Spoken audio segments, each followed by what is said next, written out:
우리 좌우에 인사만 하겠습니다. 옆 사람 쳐다보면서 돌파하는 신앙인이 됩시다. 한번 옆 사람 보면서 이렇게 따라하겠습니다. 사람 위에 사람 없고 사람 밑에 사람 없다. 이게 무슨 말이죠? 자, 이제 말씀을 시작할 건데 사람 위에 사람 없고 사람 밑에 사람 없다라는 말이 있잖아요. 들어봤죠? 이게 무슨 말이냐면 모든 사람은 평등하다. 그런 말입니다. 여러분 정말 그렇게 생각합니까? 모든 사람은 평등한가요? 살짝 퀘스천. 미국은 여전히 인종차별 문제가 심각하잖아요. 모두가 그렇진 않지만 여전히 백인들은 흑인들을 또 유색 인종들을 무시하고 차별하는 일들이 있습니다. 그래서 저도 아는 분들이 미국에 가서 유학을 하고 또 목회를 하는 가운데 있다 보면 그런 차별들을 당할 때가 많다고 해요.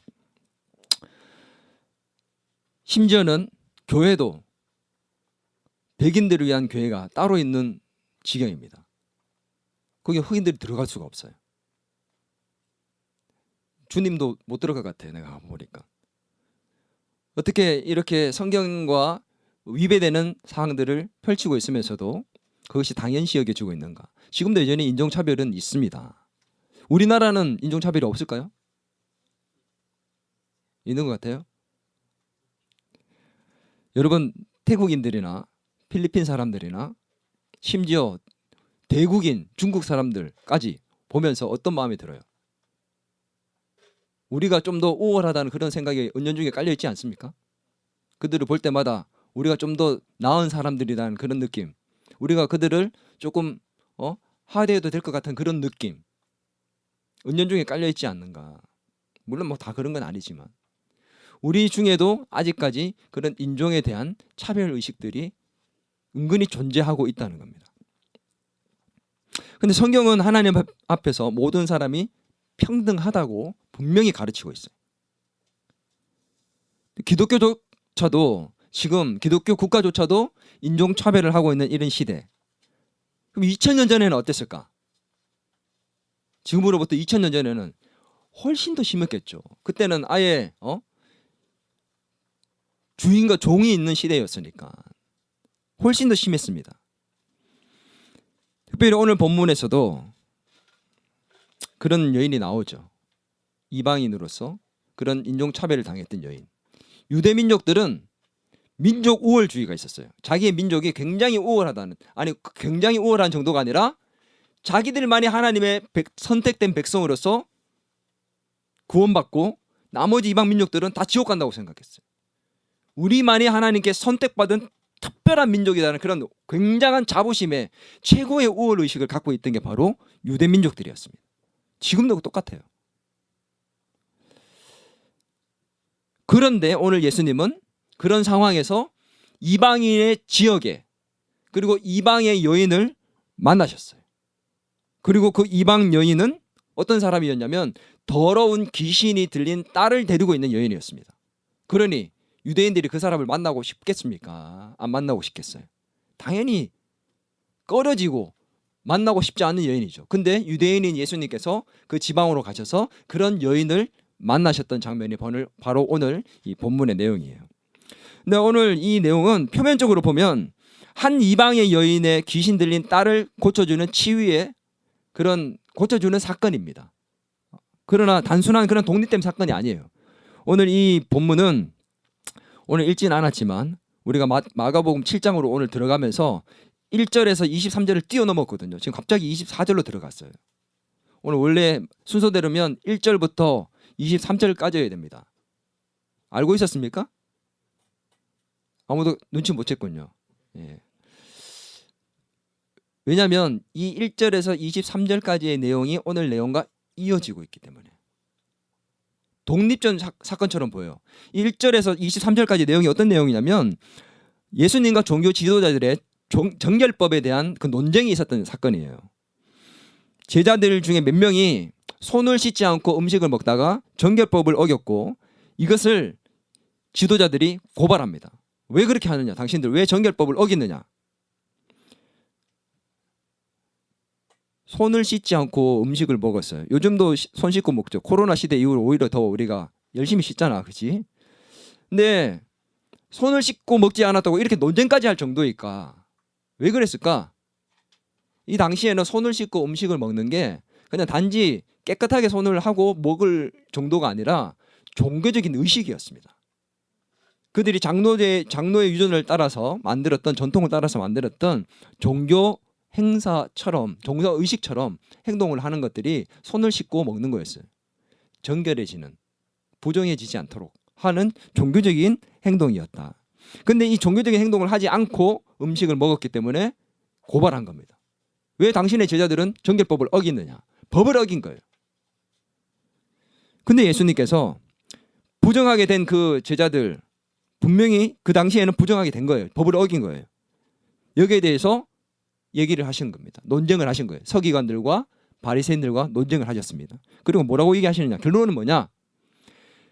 나로 인해서 시작된 새로운 시대는 부정함이라는 그 개념 자체가 바뀌었다. 부정하다는 것이 손을 씻고 음식을 먹고 안 먹고의 문제가 아니다. 더 이상 어떤 음식을 먹느냐도 중요하지 않다.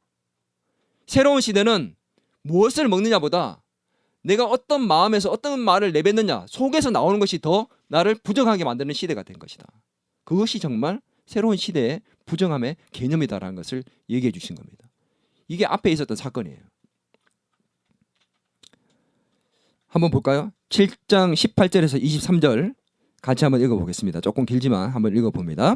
예수께서 이르시되 너희도 이렇게 깨달음이 없느냐? 무엇이든지 밖에서 들어가는 것이 능히 사람을 더럽게 하지 못함을 알지 못하느냐? 이는 마음으로 들어가지 아니하고 배로 들어가 뒤로 나감이라. 이러므로 모든 음식을 깨끗하다 하시니라. 또 이르시되 사람에게서 나오는 그것이 사람을 더럽게 하느니라. 속에서 곧 사람의 마음에서 나오는 것은 악한 생각 곧 음란과 도둑질과 살인과 간음과 탐욕과 악독과 속임과 음탕과 질투와 비방과 교만과 우매함이니 이 모든 악한 것이 다 속에서 나와서 사람을 더럽게 하느니라. 아멘. 복음의 시대는 부정한 음식이나 부정한 사람 때문에 부정해지는 것이 아니라 너희 마음에서 나오는 더러운 생각들로 말미암아서 부정해진다. 부정함의 개념을 새롭게 하셨습니다. 그 당시에는 돼지고기 먹으면 안 됐어요. 부정한 음식이라서. 큰일 날 뻔했죠. 나 제일 좋아하는 게 삼겹살인데 어떡할 뻔했어. 우리 휴가 때 큰일 납니다. 모든 음식은 깨끗하다라고 예수님이 말씀하시면서 지금까지의 모든 전통을 깨버리셨어요. 타파하셨습니다. 이 말씀을 하시고 난 다음에 이제 오늘 이방인이었던 그 여인의 지역 두로 지방으로 가셨어요. 그리고 거기에서 그 여인을 만나셨습니다. 이방 여자를. 마가복음 7장 24절에서 26절 읽습니다. 예수께서 일어나사 거기를 떠나 두로 지방으로 가서 한 집에 들어가 아무도 모르게 하나 숨길 수 없더라. 이에 더러운 귀신 들린 어린 딸을 둔 한 여자가 예수의 소문을 듣고 곧 와서 그 발 아래 엎드리니 그 여자가 헬라인이요 수로보니게 족속이라. 자기 땅에서 귀신 쫓아내 주시기를 간구하거늘. 이 여인은 헬라인이었고 수로보니게 족속이었다고 합니다. 여러분, 헬라인이면 헬라인이지 수로보니게 족속은 또 뭐예요? 아무렇지도 않게 생각해봤죠. 헬라인이요 수로보니게 족속이라. 아, 그렇구나. 헬라인이기도 하고 수로보니게 족속이기도 하다. 이중국적을 갖고 있을까요? 이 헬라인이라는 말은 그 당시에는 헬라어를 말하는 상류층의 계층을 지칭하기도 했지만 실제로 초대교회에서는 헬라인이라고 말하면 그것은 이방인을 지칭하는 거였습니다. 지금 이 마가복음이 쓰이는 게 언제예요? 모른 척 하지 말고 예수님께서 부활승천하신 이후에 몇 년 정도 지났지? 겸손하긴 30년 정도 지났잖아. 그래서 지금 예수님을 기다리다가 지금 오늘 이 마가복음을 지금 쓴 거잖아. 누구한테 썼어요? 로마에 지쳐있는 그리스도인들, 로마의 핍박을 받고 있는 그리스도인들을 향해서 이 마가복음을 쓴 거잖아요. 알죠? 아는 척 좀 해주세요. 자, 그래서 이 여인에게 지금 다가섰는데 헬라인이었어요. 이방인. 근데 거기에도 수로보니게 족속. 수로보니게는 뭐냐면 두 단어가 합성된 겁니다. 시리아 알죠? 들어봤죠? 시리아라는 것과 페니키아, 지금의 레바논입니다. 레바논. 수로보니게 여인이라는 단어가 바로 그런 뜻이에요. 그래서 지금 이것은 무슨 말이냐면 헬라인이기도 하고 수로보니게라는 말은 철저하게 이방인이다. 철저하게 부정한 사람이다. 마가는 그걸 드러내고 싶은 겁니다. 이 사람은 이방 지역에 살 뿐만 아니라 이방인 중에서도 이방인이다. 너희들이 정말 부정하게 여기는 이방인이다. 근데 그 여인에게는 어떤 사람이 있었다고요? 더러운 귀신 들린 딸. 그냥 귀신 들린 딸 해도 되는데 더러운이라는 단어를 굳이 붙였어요. 마가가. 왜 그랬을까? 이 마가복음 보면 항상 귀신이라는 단어가 나올 때 더러운이라는 단어를 마가가 꼭 붙여요. 왜 그랬을까요? 부정함을 드러내고 싶어서. 부정한 지역에 부정한 여인이 부정한 딸을 데리고 있습니다. 부정한 귀신이 들어가 있습니다. 부정함에 대한 개념을 새롭게 하는 논쟁을 하신 이후에 이 수로보니게 여인의 딸의 귀신 축출 사건을 통해서 부정함의 개념을 새롭게 하신 것에 대한 것을 증명해 보이시기 위해서 예수님이 항상 어떻게 하죠? 패턴이 어때요? 가르치신 것을 대해서 증명해 내시기 위해서 기적을 해가지고 능력을 베풀어 주셨잖아. 항상 그 당시에는 똑같은 랍비들이 그렇게 했어요. 말을 하고 가르쳤으면 가르친 것을 행동으로 증명하셨던 것. 예수님이 논쟁을 하시면서 부정함의 새로운 개념을 가르치시고 그 가르친 거에 대해서 오늘 수로보니게 여인을 통해서 부정함의 개념이 새로워졌고 너희가 지금 잘못 알고 있고 이제 새로운 시대가 도래했다라는 것을 이 사건을 통해서 보여주고 싶은 거죠. 오늘 본문은 앞선 정결법의 논쟁과 그렇게 연결이 되어 있다는 거죠.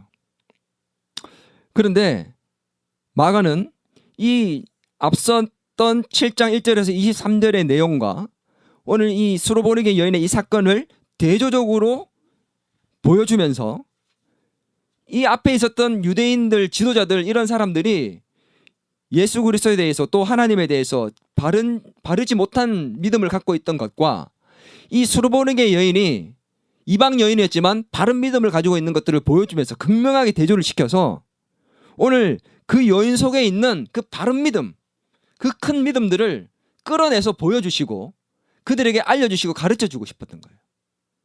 너희가 부정하다고 여겼던 이 여인 부정한 게 아니야. 봐봐. 어떤 믿음을 갖고 있는지 봐봐.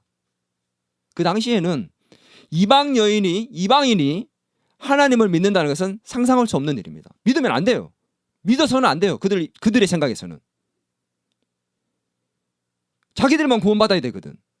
근데 너희가 부정하다 여겼던 이 여인이 어떤 믿음을 갖고 있다. 그걸 지금 보여주셔서 부정함의 개념이 완전히 깨어졌다는 거. 그것을 지금 드러내시고 싶은 사건입니다. 단순하게 수로보니게 여인의 그 어린 귀신 들린 딸을 고치시는 사건으로 끝나는 사건이 아니었다는 거죠. 오늘 예수님께서는 이 여인 속에 있는 그 고귀한 믿음을 드러내서 보여주고 싶었습니다. 제자들에게, 종교 지도자들에게, 이스라엘 백성들에게, 그리고 오늘 저와 여러분에게. 수로보니게 여인 속에 있는 그 믿음, 그것이 어떤 믿음이었을까? 따라합니다. 바른 믿음이었습니다. 예수님을 바로 아는 믿음을 갖고 있었습니다.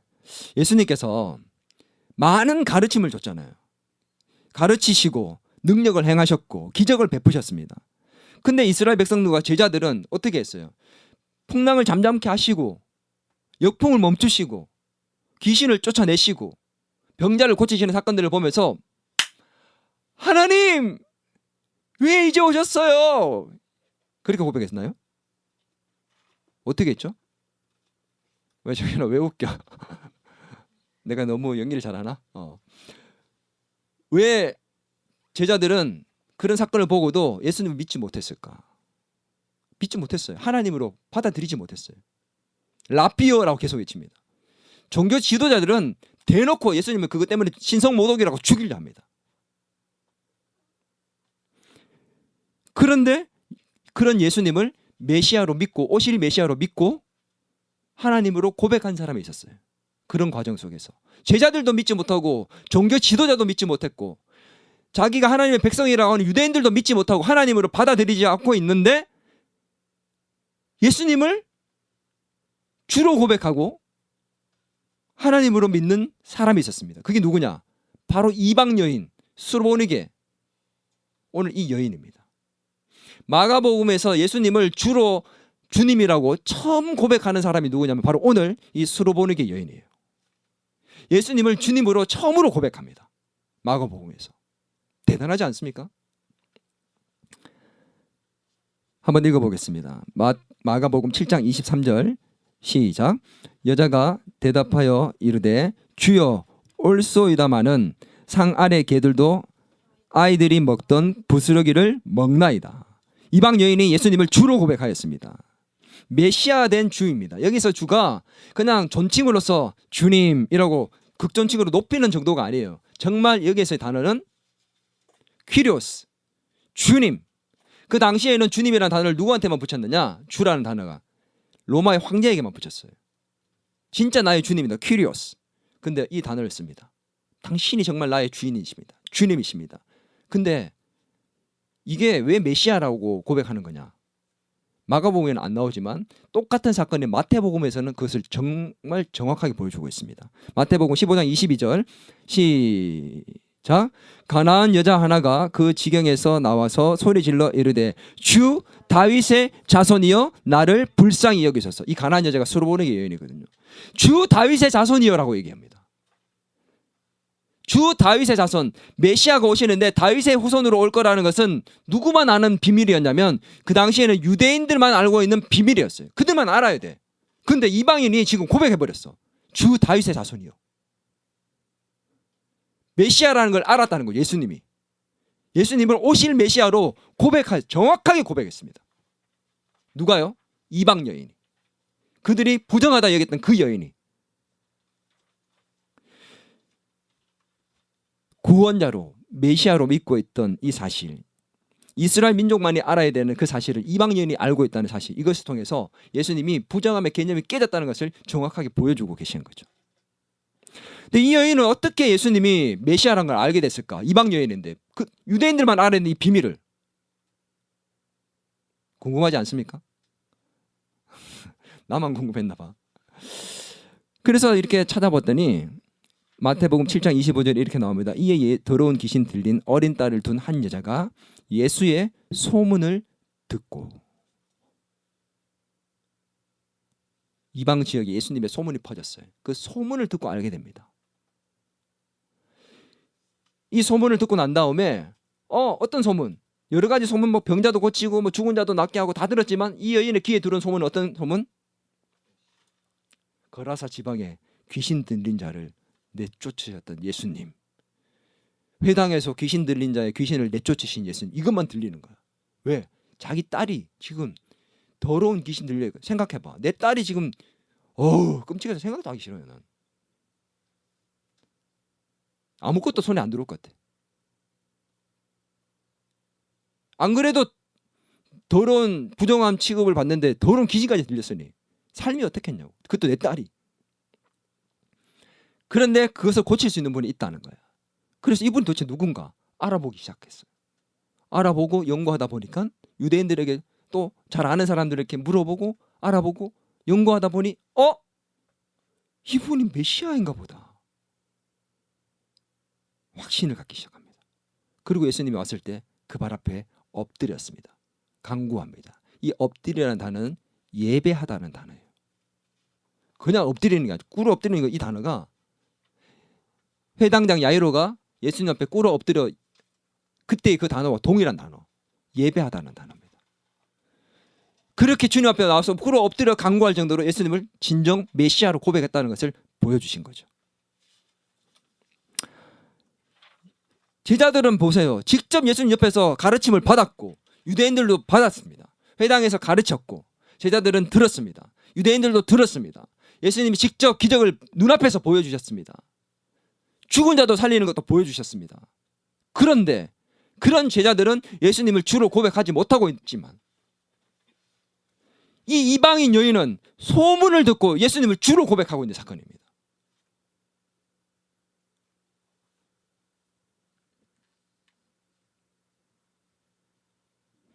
신앙생활을 오래 했다고 자랑할 것이 없어요. 모태신앙 그거 중요한 게 아닙니다. 교회 리더라고, 중직자라고, 성경 많이 읽었다고, 성경 연구 많이 했다고, 지식을 많이 갖고 있다고, 제자 훈련 받았다고, 그렇다고 예수님을 바로 아는 게 아니에요. 유대인들의 그 종교 지도자 바리새인과 서기관과 율법사들 대제사장들보다 더 예수 그리스도에 대해서, 오실 메시아에 대해서 더 잘 아는 사람이 누구였습니까? 아무도 없어요. 그런데 그들은 예수님을 받아들이지 않습니다.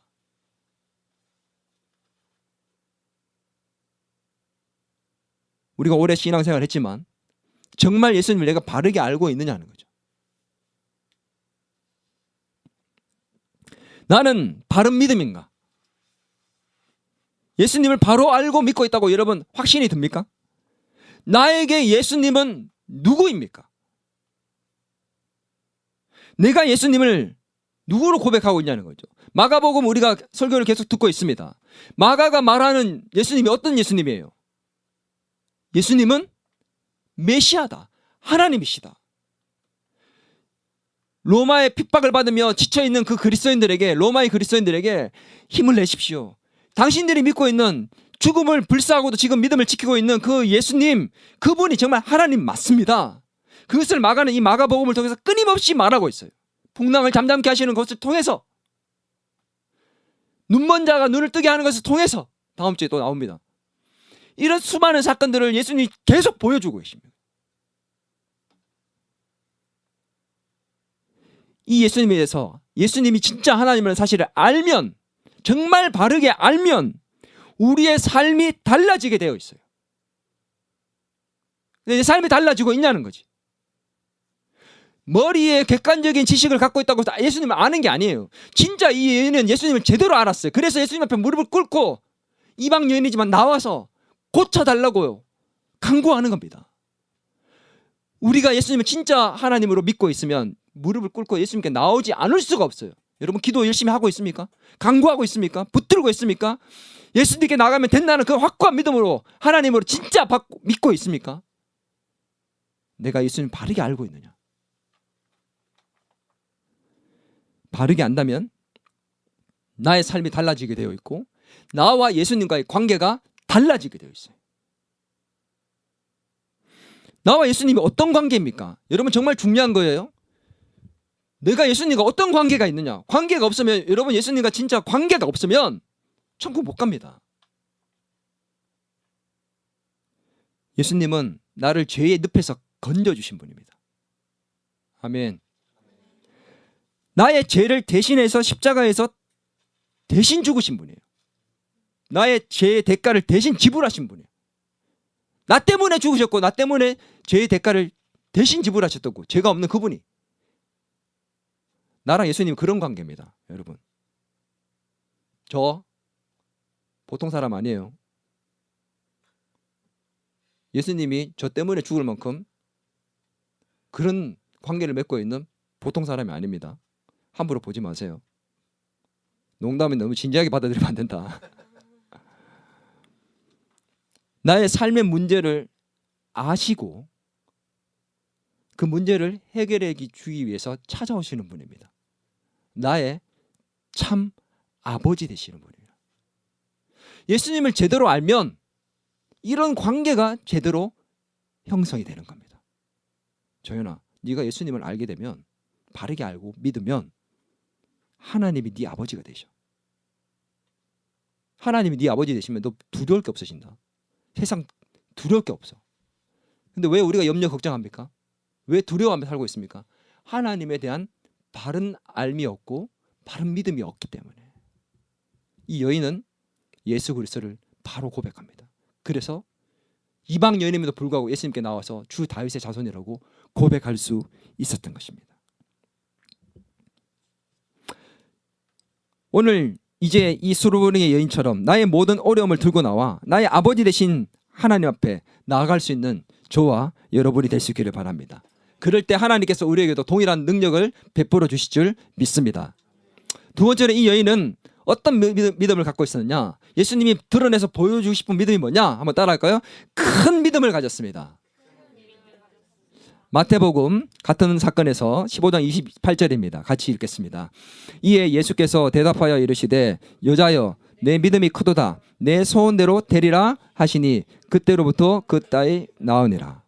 여자여 내 믿음이 크도다. 네 믿음이 큰 믿음이다. 라고 말씀하셨다는 거죠. 이 마가복음에서는 이 같은 내용이 다르게 표현이 되어 있어요. 뭐라고 표현되어 있느냐? 큰 믿음이라고 표현되어 있지 않습니다. 7장 29절 똑같은 말을 다르게 표현합니다. 시작. 예수께서 이르시되 이 말을 하였으니 들어가라. 귀신이 내 딸에게서 나갔느니라 하시매. 큰 믿음이었다는 말을 뭐라고 표현했다고요? 이 말을 하였으니. 마가는 그냥 이 말이라고 표현했어요. 이 말을 하였으니 딸이 귀신으로부터 해방되었다는 겁니다. 최초의 복음서가 뭐죠? 마가복음이죠. 마가복음인데 이 마가복음을 보고 다른 복음서 기자들이 복음서를 썼어요. 마태복음도 요한복음도 누가복음도. 이 마가복음이 제일 짧잖아. 16장. 없는 부분들을 추가적으로 해서 써서 기록을 했단 말이야. 그래서 마태도 이걸 보면서 기록을 했어요. 근데 마태의 마음에는 이게 거슬렸어. 뭐가? 이 말을 하였으니 나았다라는 말을 듣고 믿음으로 나와야 되는데, 믿음이라고 해야 되는데 이게 마음에 걸리는 거야. 그래서 마태는 바꿔서 표현을 합니다. 뭐라고? 여자여 큰 믿음을 가졌구나. 네 믿음이 크구나라는 것은 믿음을 딱 이 말 대신 바꾸어서 기록을 했습니다. 이해가 되죠? 그래서 이 말이 곧 그녀에게는 큰 믿음의 표현이었다는 겁니다. 도대체 이 말이 뭐냐는 거예요. 이 말이. 이게 오늘 정말 중요한 거거든. 이 여자가 했던 그 말이 진짜 예수님이 보여주신 큰 믿음의 표현이었거든. 자, 이제 클라이막스로 올라갈 겁니다. 자, 보세요.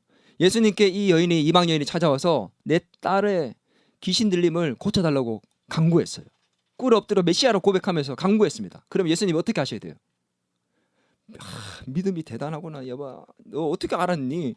어디서 들은 거야? 어떻게? 야, 너 정말 대단하다. 가자. 그리고는 가가지고 딱 안수해서 딸아 이렇게 해야 되는데 예수님이 어떻게 해요? 들은 척도 안 하십니다. 반응 자체를 안 하세요. 여자가 계속 얘기합니다. 이 무반응하시는 그 예수님 앞에 딸을 고쳐달라고 계속 얘기합니다. 귀신을 내쫓아 달라고. 하도 시끄러우니까 제자들이 예수님, 쟤 너무 시끄러워서 안 될 것 같아요. 저 여자 빨리 좀 어떻게 돌려보내든지 응답을 해주시든지 좀 해주세요. 그랬더니 예수님이 한마디 하십니다.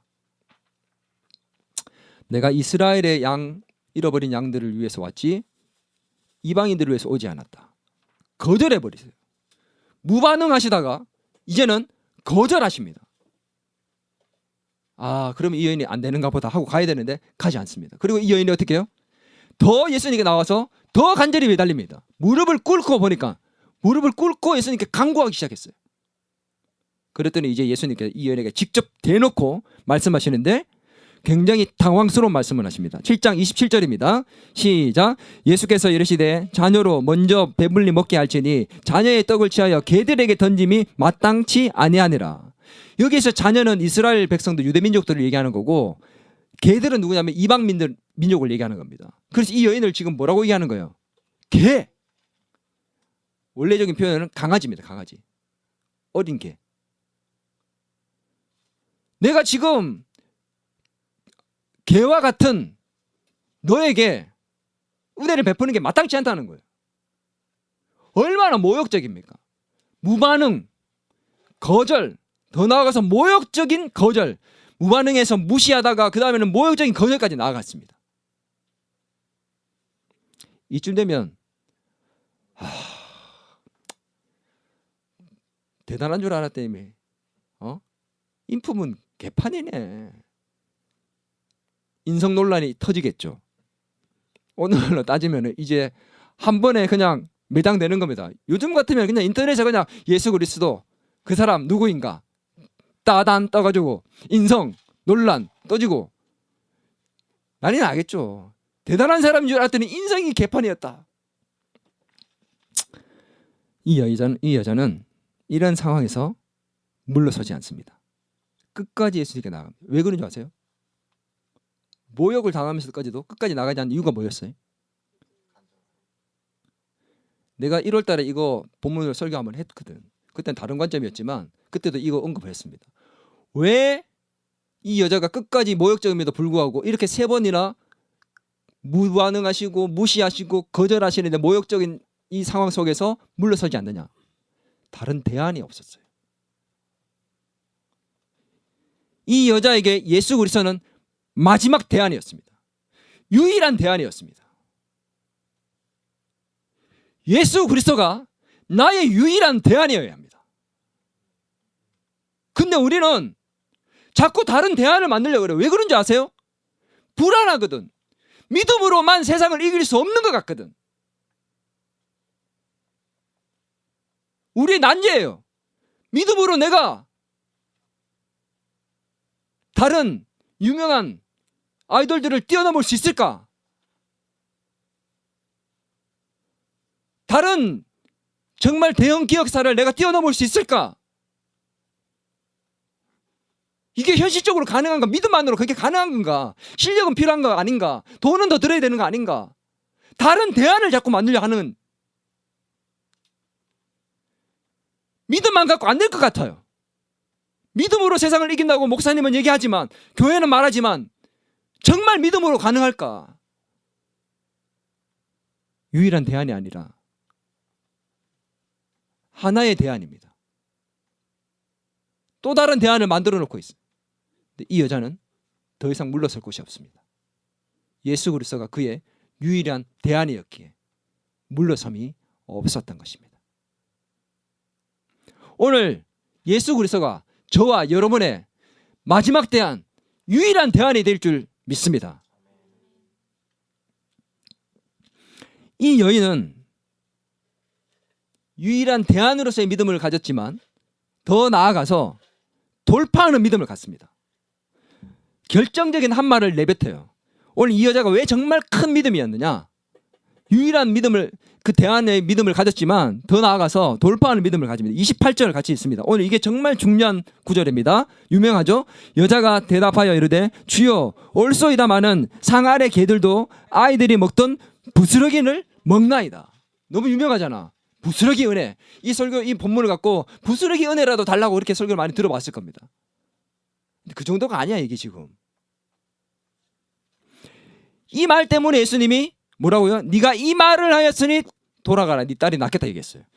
이 말을 하였으니 말이 네가 큰 믿음을 가졌구나라는 말이 이 말 때문에 칭찬받고 큰 믿음이라고 얘기하고 딸이 나오면 받았다니까. 이 말이 도대체 무슨 말이냐는 거예요. 이 말이. 개들도 상 아래에서 아이들이 먹다가 떨어뜨린 부스러기를 먹는다는 이 말이 도대체 어떤 말이기에 이렇게 칭찬을 받고 그 딸이 고침을 받았냐는 거지. 그것을 알기 위해서는 마가복음 오늘 7장 27절에서 한 단어를 주목해야 됩니다. 27절에 보면 예수께서 이르시되 자녀로, 그 다음 단어가 뭐예요? 먼저 배불리 먹게 할지니. 이 단어 봤습니까? 우리는 자꾸 집중해서 어디에 보냐면 자녀들의 떡을 취하여 개들에게 던짐이 마땅치 않아, 여기만 집중합니다. 그래서 이 먼저라는 단어를 못 봤기 때문에 예수님이 어떻게 해요? 이 여자 요구를 거절만 하는 것으로 보입니다. 먼저는 어떤 단어예요? 순서를 얘기하는 거예요. 먼저 유대인들이고 그 다음에는 이방인들에게도 간다라는 겁니다. 너에게도 갈 거라는 거예요. 근데 아직 시간이 되지 않았다. 때가 되지 않았다. 근데 이 여자는 그것을 캐치합니다. 어떻게 알 수 있느냐? 뭐라고 얘기했느냐? 이 여자가 상 아래에서 떨어지는 부스러기를 먹는 것이라고, 먹을 수 있다고 얘기를 합니다. 자, 한번 보세요. 개들이 나 개라는 걸 인정해버렸어. 아, 나도 개 맞아요. 나 개예요. 그런데 예수님 잘 보세요. 당신이 얘기하신 것처럼 밥상에서 그 밥이 떨어질 때 밑에서 개들이 그걸 먹을 수 있지 않습니까? 이 말이 뭐냐면 밥상에서 떨어진다는 말은 지금 같은 밥상에 있다는 겁니다. 같이 밥을 먹고 있는 상황이라는 겁니다. 예수님은 먼저 유대인들 그 다음에 이방인들을 얘기했는데 이 여자는 뭐라고 얘기하느냐? 아니 밥상에서 떨어지는 부스러기는 먹을 수 있지 않냐. 같은 시기에 유대인들에게 은혜를 베푸는 이 시기에 나 같은 이 개 같은 이 여자에게 이방인에게 이 시기에 떨어지는 부스러기는 줄 수 있지 않느냐. 같이 나도 좀 먹게 해달라는 얘기입니다. 당신은 지금 이방인인 나에게도 해줄 수 있다는 믿음을 고백하는 겁니다. 이거 이해가 돼요? 이게 정말 중요한 믿음을 고백하는 거예요. 이 여자가 얼마나 똑똑했는지 알겠죠? 헬라어를 말하는 그 당시 이방인은 정말 똑똑한 사람이었습니다. 이 여자가 예수님 말을 캐치한 거예요. 먼저 이방인들에게 얘기했는데, 자녀들에게 주겠다 했는데, 그 자녀들에게 주는 동시에 떨어지는 부스러기, 지금 같은 밥상에 있는 나에게 이 떨어지는 부스러기 지금 줄 수 있다는 겁니다. 예수님이 안 된다고 거절했지만 이걸 돌파해버립니다. 이해돼야 돼요? 이해되죠? 오늘 우리가 기도하다 보면요, 예수님이 반응하지 않는 것처럼 보여요. 이걸 너무 오랫동안 기도해왔는데 답답합니다. 해결이 안 되는 것처럼 보여요. 믿음으로 돌파 없는 것처럼, 할 수 없는 것처럼 보여요. 기도로 안 되는 것처럼 보여요. 무시하는 것처럼 느껴지고 거절당하는 것처럼 느껴집니다. 아, 예수님 이거 거절하시는 거구나. 안 되는 거구나. 근데 이 여인은 그 상황 속에서 돌파해냅니다.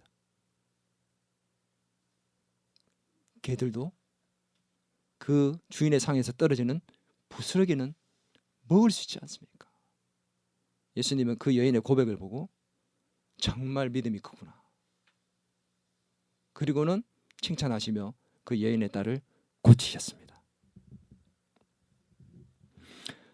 오늘 이 본문 속에서 계속 제 생각을 사로잡고 있는 게 있었어요.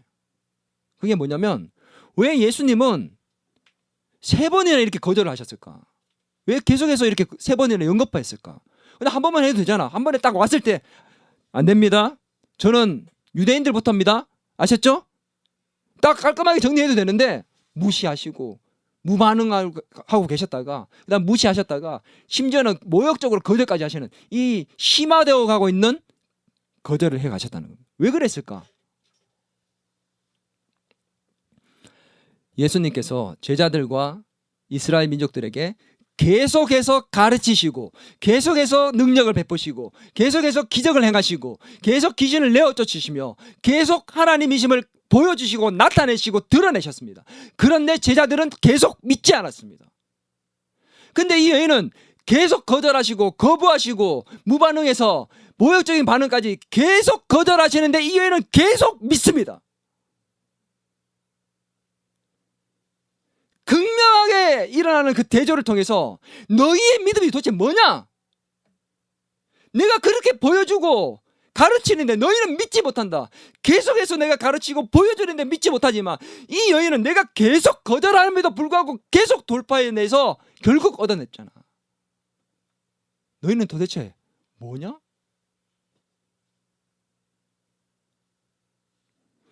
우리는 이 여인과 대조해 볼 때 어떠한가요? 여전히 믿음이 작은 상태가 아닙니까?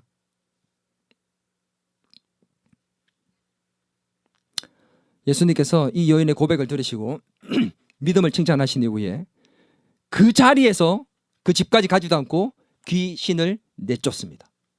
그리고 그 여인에게 귀신을 내어쫓으니 가라고 얘기하십니다. 같이 한번 읽을까요? 29절에 30절. 예수께서 이르시되 이 말을 하였으니 돌아가라. 귀신이 내 딸에게서 나갔느니라 하시매 여자가 집에 돌아가 본즉 아이가 침상에 누웠고 귀신이 나갔더라. 여자가 본 것이 아니에요. 딸이 나온 걸 본 게 아닙니다.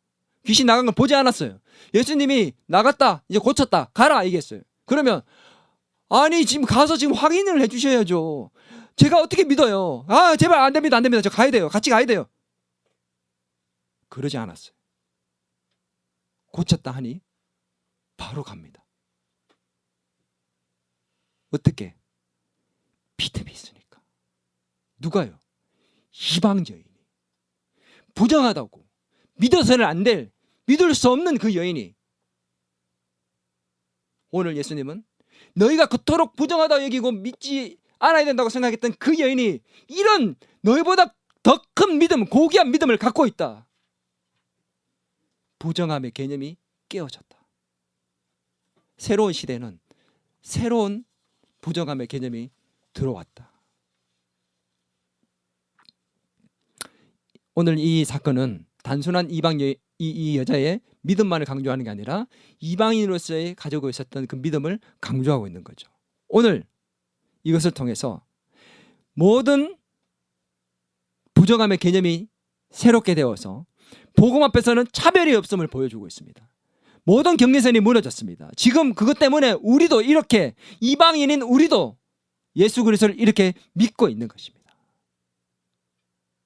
오늘 우리 안에 사람을 구분짓고 나누는 모습이 있지는 않습니까? 누구는 가까이 하고 싶고 누구는 멀리 해야 될 것 같고 복음을 전하는 것조차도 가려서 하게 되는, 여전히 우리 안에 남아있는 영적인 차별들, 그것을 타파하고 무너뜨려야 합니다. 오늘 우리는 정말 예수님을 바르게 알고 있습니까? 예수 그리스도를 정말 바르게 알고 믿어야 될 줄 믿습니다. 그래서 예수님과의 관계가 달라지고 내 삶이 달라지는 것을 경험할 수 있게 되기를 바랍니다. 예수 그리스도에 대한 더 큰 믿음을 가질 수 있기를 바라요. 내 삶의 모든 문제에 유일한 대안이 되시고 마지막 최후의 대안이 되시는 예수 그리스도, 어떤 상황도 돌파할 수 있는 그런 믿음의 사람으로서 주님께서 우리의 믿음을 드러내서 많은 사람들에게 보여주고 싶어 할 만한 그런 믿음의 사람으로서 주님 앞에 설 수 있는 저와 여러분이 되기를 바랍니다. 우리가 예배만 드리는 자가 아니라 그런 믿음으로서 주님 앞에 나와서 예배를 드리고 삶을 살아낼 수 있는, 그래서 주님께 정말 날마다 더 큰 기쁨이 될 수 있는 저와 여러분이 될 수 있기를 바랍니다. 그래서 우리의 삶에도 수로보니게 여인의 그 더러운 귀신이 떠나간 것처럼 내 삶에도 어둠의 영들이 물러가고 하나님의 능력이 나타나고 드러날 수 있게 되기를 주의 이름으로 축원합니다. 우리 삶에 주님의 은혜가 펼쳐지기를 소망합니까? 함께 이 시간에 이 찬양을 드리면서 그동안 수없이 많은 능력을 우리에게 베푸시고 은혜를 베푸시고 기적을 행하시고 가르쳐 주셨지만 여전히 예수 그리스도를 바르게 고백하지 못했던 나의 모습들을 되돌아보면서 주님 베푸셨던 은혜를 다시 기억합니다. 하나님, 주님의 은혜 아니면 이 자리에 있을 수 없는데 하나님, 우리에게 바른 믿음과 큰 믿음을 허락해 주옵소서라는 간절한 소원을 갖고 이 찬양을 함께 드렸으면 좋겠습니다.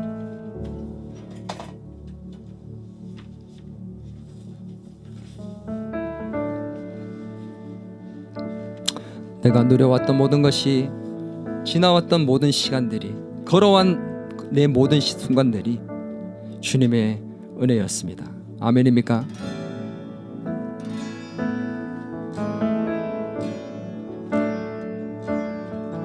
내가 누려왔던 모든 것들이, 내가 지나왔던 모든 시간이, 내가 걸어왔던 모든 순간이 당연한 것 아니라 은혜였소. 아침 해가 뜨며 저녁에 노을, 봄의 꽃향기와 가을의 열매,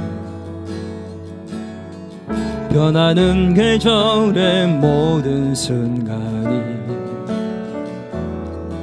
당연한 것 아니라 은혜였어.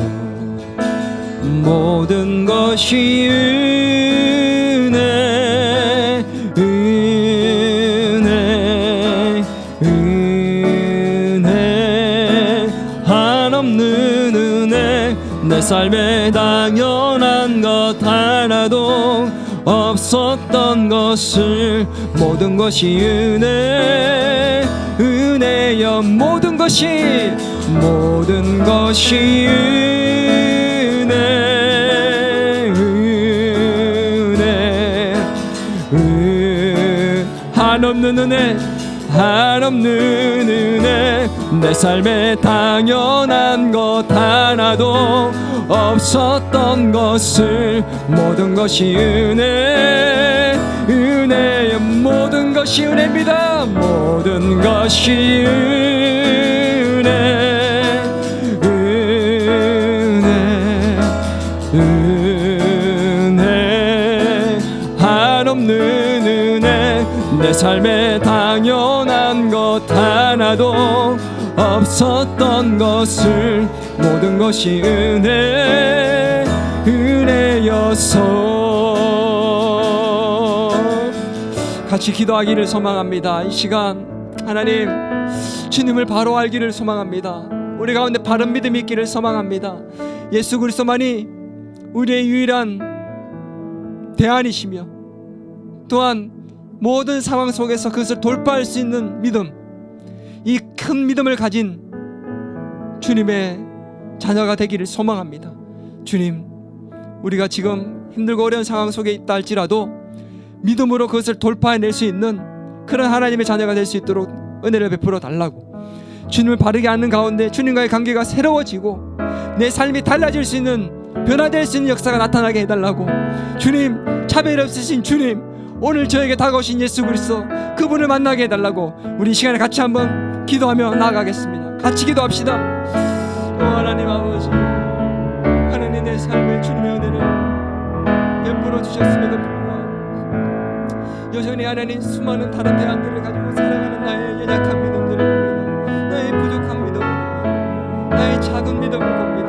하나님, 주님의 은혜 가운데 오늘 여기까지 왔지만 하나님 그것을 잊고 기억하지 못하고 오늘도 주님을 바르게 알지 못한 가운데 작은 믿음으로 염려하고 걱정하고 두려워하며 어찌할 바를 몰라 고민하며 살아가고 있지 않습니까? 하나님 아버지, 오늘 이 시간 말씀을 듣습니다. 우리 모두가 주님의 귀한 은혜 가운데 새로워지기를 소망합니다. 달라지기를 소망합니다. 예수님을 바르게 알므로 말미암아 하나님 우리에게 큰 믿음으로 말미암아 그렇게 새로워진 인생 되기를 소망합니다. 주님의 능력이 나타나고 베풀어지는 인생 되기를 소망합니다. 주님 함께하여 주시옵소서. 하나님 아버지, 성령의 인도하여 주옵소서. 주님 성령의 주시고 인도하여 주옵소서. 모든 것이 은혜, 은혜, 은혜. 한없는 은혜. 내 삶에 당연한 것 하나도 없었던 것은 모든 것이 은혜, 은혜여서.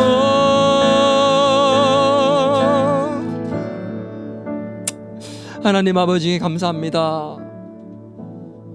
지금껏 수많은 은혜를 우리에게 베풀어 주셨건만 우리는 예수님을 바로 알지 못한 가운데 그 은혜를 잊고 기억하지 못하여 여전히 작은 믿음으로 바둥바둥거리며 살고 있습니다. 염려와 걱정 속에서 하나님, 부족한 이 믿음을 드러내며 주님의 마음을 또다시 근심케 하는 우리의 이 연약한 모습들, 주님, 오늘 우리 안에 큰 믿음이 자라기를 소망합니다. 하나님, 예수 그리스도가 우리의 삶의 유일한 대안이 되시고 어떤 상황 속에서도 돌파해낼 수 있는 그런 믿음을 갖고 주님께서 큰 믿음의 사람이라고 칭찬하시며 세상에 우리를 드러낼 수 있는 그런 삶이 될 수 있도록 주님, 우리 가운데 큰 믿음을 허락하여 주시옵소서. 주님, 주님을 바르게 알기를 원합니다. 우리의 삶이 달라지게, 또한 우리의 예수님과의 관계가 새로워지고 변화될 수 있도록 주님, 바르게 아는 그런 삶이 되게 도와 주시옵소서. 오늘 이 시간 말씀을 듣고 우리 마음에 이런 굳은 결심과 의지를 가지고 살아가서 주님 앞에 더 큰 기쁨의 삶이 되기를 소망하고 우리의 삶에도 주님의 능력이 나타날 수 있기를 간절히 소망하옵고 예수님의 이름으로 기도드리옵나이다. 이제는 우리 주 예수 그리스도의 은혜와 하나님 아버지의 크신 사랑과 성령님의 감화 감동 위로 교제 충만하심의 역사가 오늘 끊임없이 우리에게 예수 그리스도 그분이 누구인지를 말씀을 통해서 알려주시는 이 모든 상황 속에서 주님을 바르게 알고 더 큰 믿음으로 나아가 정말 주님 앞에 큰 기쁨의 사람 되기를 소망하는, 우리의 삶에 하나님의 능력이 나타나기를 소망하는 더 기쁨의 교회 모든 가족들과 오늘 이 자리에 머리 숙인 주님의 권석들과 교회와 이 나라와 이 민족 위에 이제로부터 영원토록 함께 하시길 간절히 축원하옵나이다.